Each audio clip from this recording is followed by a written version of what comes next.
There's something about hospitals at night that just feels wrong.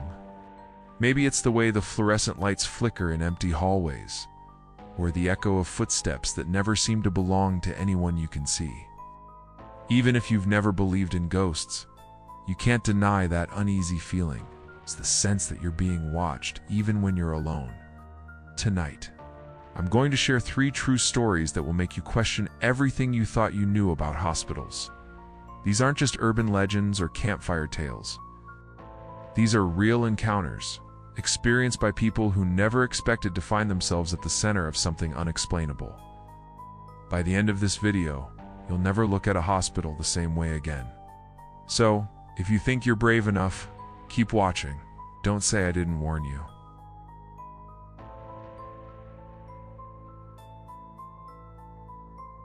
I've been a nurse for almost 10 years, and in that time, I've witnessed plenty of odd things. Patients talking to empty corners, alarms going off with no explanation. The kind of stuff you usually blame on stress or fatigue, but nothing compares to what happened to me during one particular night shift in Ward 7. Ward 7 was the oldest part of the hospital, tucked away at the end of a long, winding hallway that always seemed colder than the rest of the building. The paint was peeling, and the overhead lights buzzed and flickered, casting strange shadows that seemed to move on their own. Even the air felt different, thick with the sharp scent of disinfectant. But underneath it, there was something else. Something musty, like old books or memories left behind. It was a Tuesday night, and the hospital was unusually quiet. Most of the other wards were empty, but Ward 7 still had a handful of patients, mostly elderly, some recovering from surgery, others just waiting for a transfer. I was the only nurse assigned to that wing, so I did my rounds alone. Usually I didn't mind. I liked the peace and the chance to catch up on paperwork, but that night the silence felt heavy, almost suffocating. Around 2 a.m., I was making my rounds, checking on patients and refilling water pitchers. The hallway was dim, with only the faint glow from the nurse's station at the far end. As I walked past room 713, I heard footsteps behind me, soft, shuffling like someone in slippers. I turned, expecting to see a patient out of bed, but the corridor was empty. I tried to brush it off, telling myself it was just the building settling or maybe the echo of my own steps. Then, out of nowhere, I felt a sudden chill, a cold draft that made the hairs on my arms stand up. It was the middle of summer, and the air conditioning in Ward 7 barely worked, but this was different. It felt like someone had opened a freezer right behind me. I rubbed my arms and kept moving, trying to ignore the uneasy feeling creeping up my spine. When I reached room 715, I glanced at the chart and saw a new name, Mr. Harold Evans. I didn't remember anyone new being admitted, but sometimes patients were transferred late at night. I knocked gently and opened the door. The room was dark, but I could make out the shape of a man lying in bed, facing the window. He didn't move or acknowledge me, just stared out into the night. "Mr. Evans?" I called softly, stepping closer. No response. I checked his chart again, admitted at 1:30 a.m., post-op observation. Everything seemed normal, but the room felt even colder, and I could see my breath in the air. I reached out to adjust his blanket, and that's when I noticed his skin was ice cold, almost waxy. I leaned in, searching for a pulse, but couldn't find one. My heart started to race as I fumbled for the call button, but before I could press it, the man in the bed slowly turned his head toward me. His eyes were wide open, but there was nothing in them, just a blank, distant stare. His lips parted, and I heard a whisper, so faint I could barely make it out. "You shouldn't be here." I stumbled back, nearly losing my balance. The lights in the hallway flickered, and for a split second, I thought I saw shadows moving just beyond the doorway, tall, thin shapes that didn't look familiar. I rushed out of the room, heart pounding, and almost ran into the charge nurse coming down the hall. I tried to explain what happened, but when we went back to room 715, the bed was empty. The chart for Mr. Harold Evans was gone, as if he'd never been there at all. To this day, I can't explain what I saw that night. Maybe it was a trick of the light, or maybe I was just overtired. But sometimes, when I pass by Ward 7, I still feel that cold draft, and I hear those footsteps behind me. And I wonder if someone or something is still waiting to be found. Being alone in a hospital at night is a unique kind of fear, one that stays with you long after your shift ends. But as unsettling as it is for those who work there, it's an entirely different experience when you're the one lying in the bed, vulnerable and exposed. The next story comes from a patient who discovered that some hospital rooms keep secrets no one expects to find.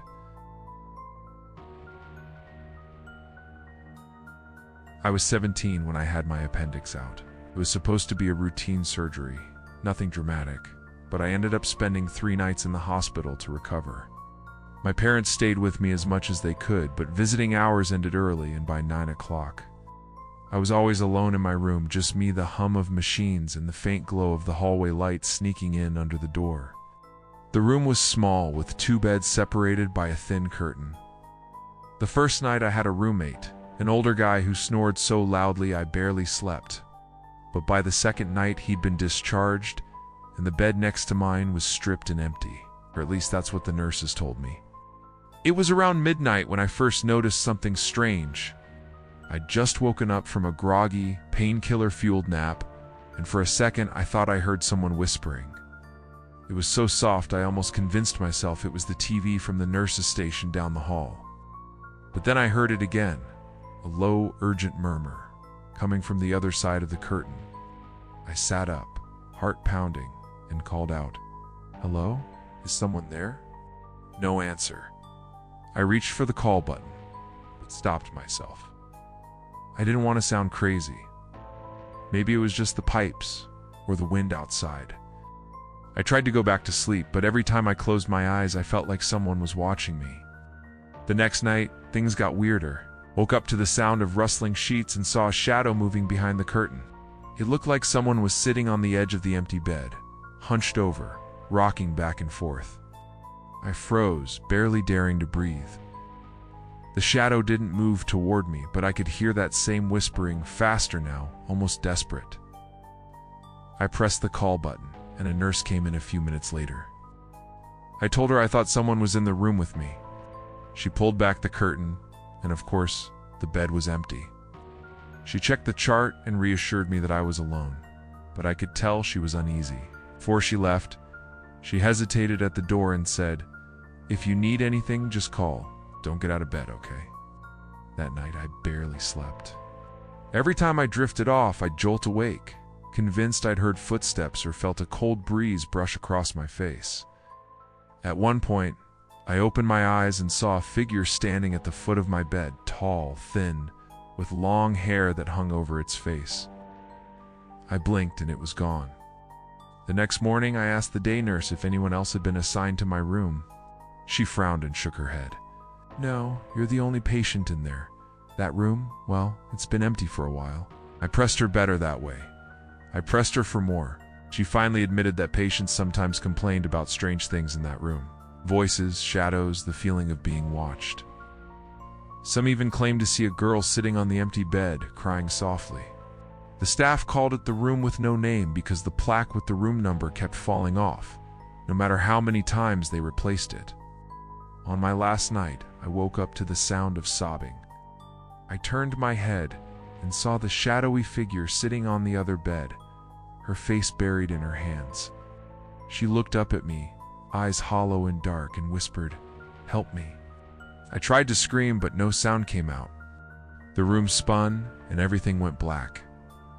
When I woke up, it was morning. The bed was empty, the curtains still drawn. The nurse told me I'd been talking in my sleep. I was calling out for someone named Emily. I don't know who Emily is, or if she was ever real. But sometimes late at night, I still hear that whisper in my dreams, begging for help from the room with no name. There's a special kind of helplessness that comes with being a patient. Trapped in a bed, at the mercy of things you can't see or control. But sometimes the most terrifying encounters happen to those who aren't even supposed to be there.